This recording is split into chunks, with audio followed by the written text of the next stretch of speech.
করছিস রে সকাল সকাল মা ছেলে মিলে? কি করছিস? হে হে হে হে হে হে।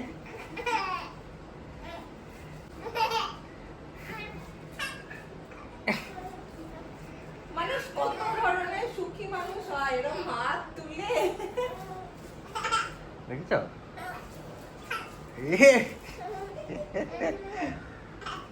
গুড মর্নিং সকলকে, কেমন আছো সবাই? আমি একটা এলোথেলো চুল নিয়ে আবার ক্যামেরার সামনে আজকে চলে এসেছি, প্রচন্ড তাড়া নিয়ে। সকালবেলায় নীলকে খাওয়াতে খাওয়াতে গিয়ে এত দেরি হয়ে যায় না। যাই হোক, চলো দিনটাকে এখান থেকে দাঁড়ানো। তোমরা কি দেখতে পাচ্ছ? হিমা, নীল কোথায় গেল? এই নীল কই? এই নীল কই? হুজা হুজা হুজা হুজা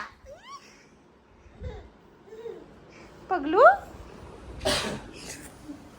আজকে ব্রেকফাস্টে হচ্ছে এগ রোল, শৈবাল বাবুর অন্যতম পছন্দের ব্রেকফাস্ট নাকি এগ রোল। আহ, আরে কতদিন ওই পচা তেলের এগ রোল খাইনি রে, পচা তেলে ভাজা দোকানের। হ্যাঁ কতদিন। আমার কলকাতায় গেলে এবার আমার একদম কলকাতায় গেলে শর্ট লিস্ট করা আছে আমি কি কি খাবো। Short list? হ্যাঁ। বাবা।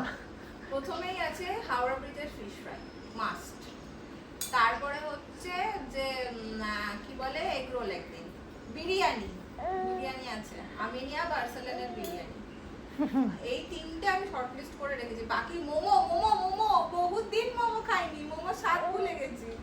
ওই নেপালির দোকানে মোমো, এগুলো আমার সব শর্ট লিস্ট করা আছে। তুমি যে শর্ট লিস্ট করেছো, দেখবে দেখবে যে কি এত গরম হয়তো কিছু খেতে ইচ্ছা করলো। কি হয়েছে? কি হয়েছে?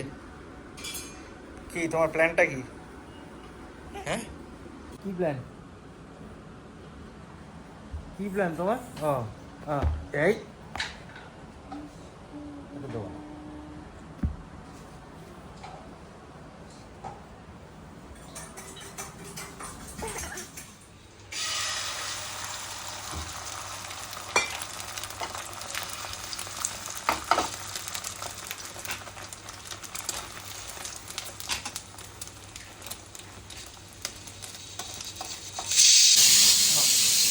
কি? ও ডিম শেষ হয়ে গেছিল, তার সাথে আবার কি সব আনিয়েছে ডিমের থেকে বেশি এদিকে। ও ক্যাক, ক্যাক আনিয়েছে, ক্যাক। এটা কি? ছাঁচ। উদ্বোধন হবে নাকি?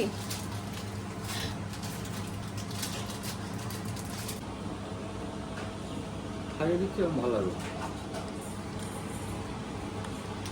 মার্বেল কেক, বাবা রেড ভেলভেট মার্বেল কেক।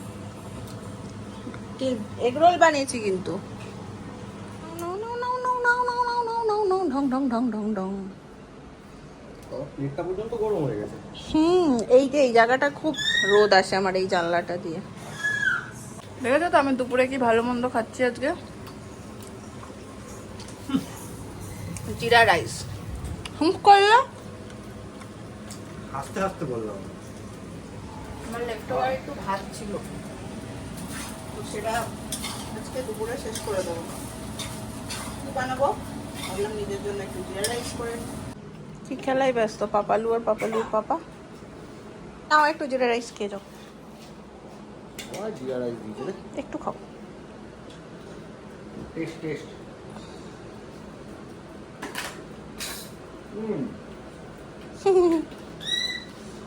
এতটা দিয়েছো না? খাও খাও খাও। এটা দিয়ে আওয়াজ করে কেমন? বাসির মতন। হ্যাঁ খাও না, আমি এখন আর খাবো না, আমি আর খাবো না। খাওয়া নিয়ে না জোর করবে না, জানো তো। জোর করছি না, কি করে বলছো?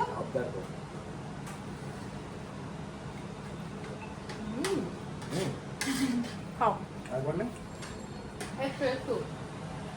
আমার এগুলো রয়েছে। ঠিক আছে। খাও।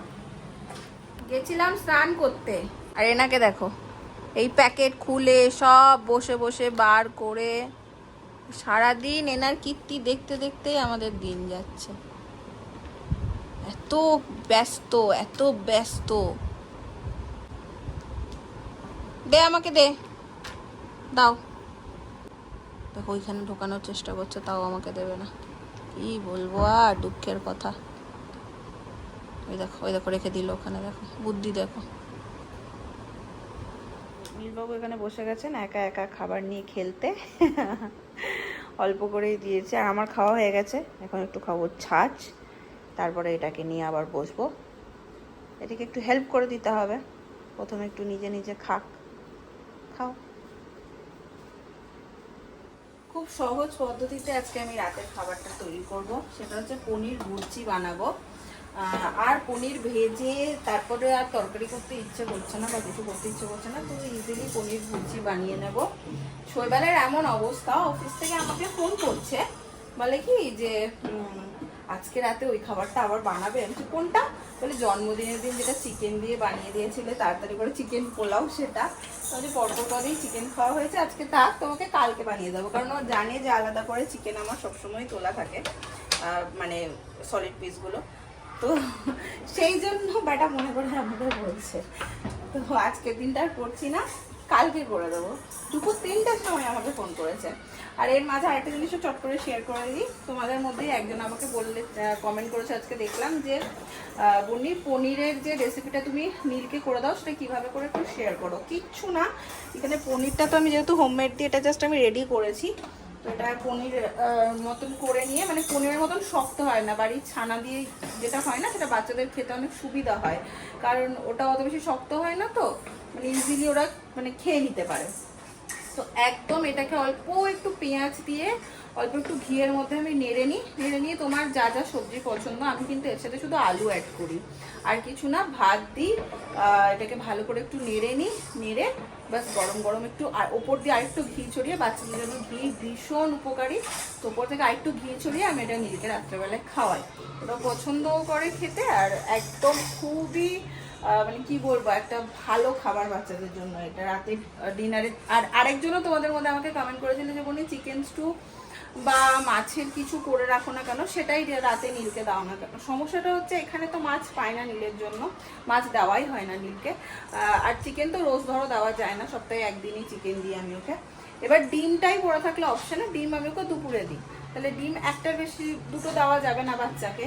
তো তাই কারণে কি হয়, রাত্রেবেলায় আমি ছানা, কোনোদিন সোয়া চাংস, এই টাইপের খাবার, যাতে প্রোটিনটাও পাইও সেমভাবে, তো এই টাইপের খাবার মিলিয়ে মিশিয়ে আমি ওকে রাত্রেবেলায় দিই।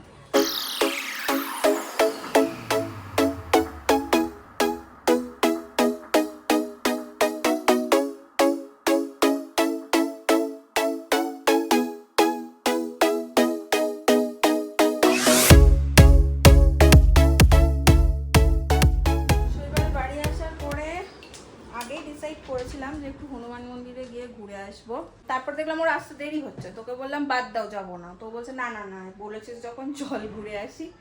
আসল ব্যাপার হলো সময় পাবো না, হ্যাঁ আর সময় পাবো না, হনুমান মন্দির বলো বা সবার সাথে দেখা করে নিচ্ছি। শৈবালের এই অফিসের এমন সব ব্যাপার হয়, হঠাৎ করে আবার শুনবো যে ও কোথাও একটা ট্রান্সফার হয়ে গেছে, হয়তো এরকম হলো, আমি আর আহমেদাবাদ ফেরতই এলাম না। তো এই হনুমান মন্দিরটাতে গেলে আমি জানি না আমার ভেতরে এত শান্তি আসে, মন যখনই চঞ্চল হয় আমি শৈবালকে বলি আমাকে নিয়ে চলো, আমার জানি না আমার একটা কিছু হয় ভিতরে, খুব শান্তি পাই আমি। তো ভেবেইছিলাম বাড়ি যাওয়ার আগে অবশ্যই একবার হনুমান মন্দির থেকে আমি ঘুরে আসবো। শৈবাল বলে আজই চল, এরপর আর সময় হয়ে উঠবে না, ওই জন্য ঝট করে রেডি হয়ে গেলাম, এখন বেরোবো। অলরেডি 8:30 বাজে, তো আমাদের তাড়াতাড়ি ফিরতে হবে। এক চক্কর হনুমানজির দর্শন করে চলে আসবো। আজকে রাস্তায় এত ভিড় বাপরে বাপ। যাই হোক চলে এসছি আমরা এই যে হনুমানজির মন্দিরে।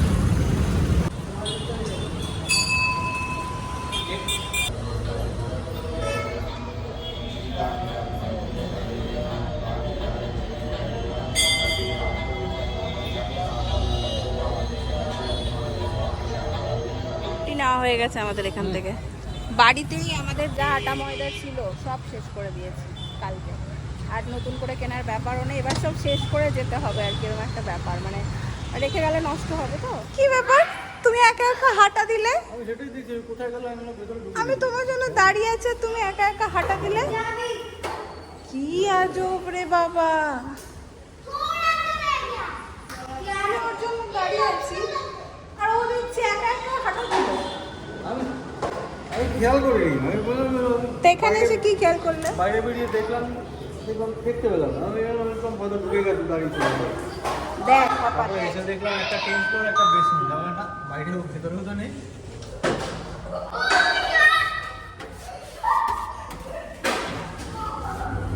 ছেড়ে দিয়ে চলে আসছো বাবু?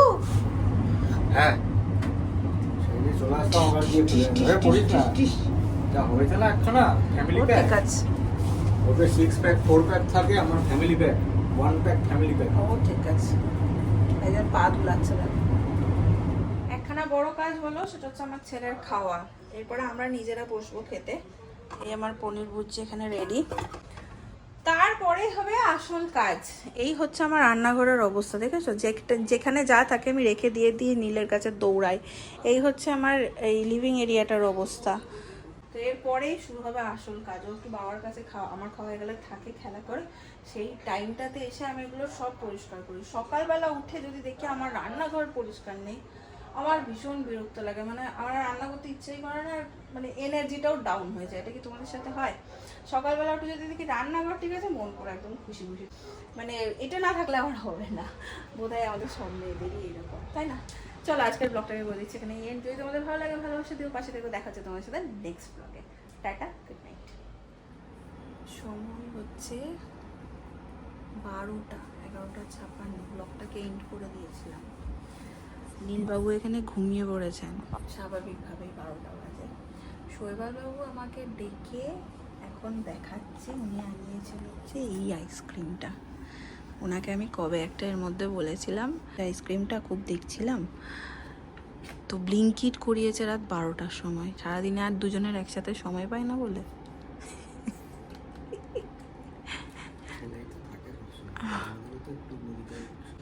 সত্যি নীল আসার পরে কিন্তু আমি আর শৈবাল আলাদা করে আর কোনো সময় কাটাতে পারি না, আর মনেও থাকে না।